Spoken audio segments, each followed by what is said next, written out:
रामायण का किस्सा है। रावण ने देवी सीता का हरण कर लिया था। श्री राम और लक्ष्मण की भेंट हनुमान से हुई तो हनुमान ने उनकी मित्रता सुग्रीव से करवा दी। श्री राम ने बाली वध करके सुग्रीव की परेशानी दूर की और सुग्रीव को राजा बना दिया। इसके बाद सुग्रीव ने सीता की खोज में पूरी वानर सेना को भेज दिया। सीता जी की खोज में सभी वानर निकल चुके थे। दक्षिण दिशा में समुद्र किनारे वानरों को जटायु के भाई संपाति ने बताया था कि देवी सीता लंका में है।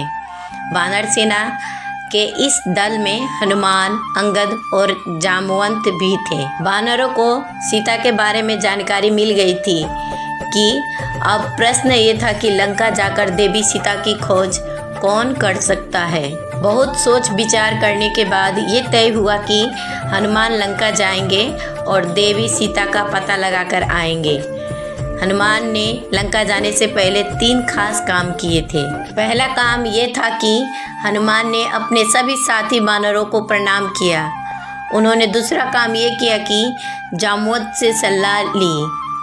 तीसरा काम भगवान श्री राम को हृदय में रखा, यानी भगवान का ध्यान किया और लंका की ओर उड़ गए। हनुमान के लिए सभी वानरों को प्रणाम करना जरूरी नहीं था, लेकिन उन्होंने सभी को प्रणाम करके विनम्रता का परिचय दिया।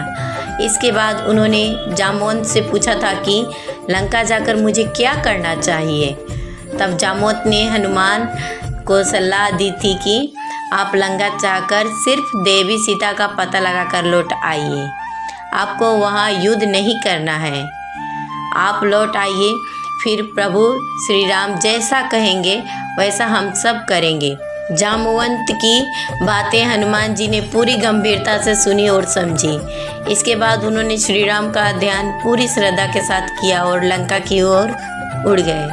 हनुमान ने विनम्रता, गंभीरता और श्रद्धा के साथ सबसे मुश्किल काम सीता की खोज की शुरुआत की थी और उन्हें सफलता भी मिली। हनुमान जी की सीख: हम जब भी कोई बड़ा काम करने वाले हो तब हमें विनम्रता, गंभीरता और श्रद्धा के साथ शुरुआत करनी चाहिए। विनम्रता ये थी कि हनुमान जी ने सभी वानरों को प्रणाम किया। गंभीरता ये थी कि उन्होंने अनुभवी जामवंत की बातें ध्यान से सुनी। श्रद्धा ये थी कि उन्होंने श्री राम का ध्यान किया। इन 3 बातों से हनुमान जी का आत्मविश्वास जागा और उन्होंने सफलता हासिल की। अगर हम भी इन 3 गुणों को अपना लेंगे तो हमें भी मुश्किल कामों में भी सफलता मिल जाएगी।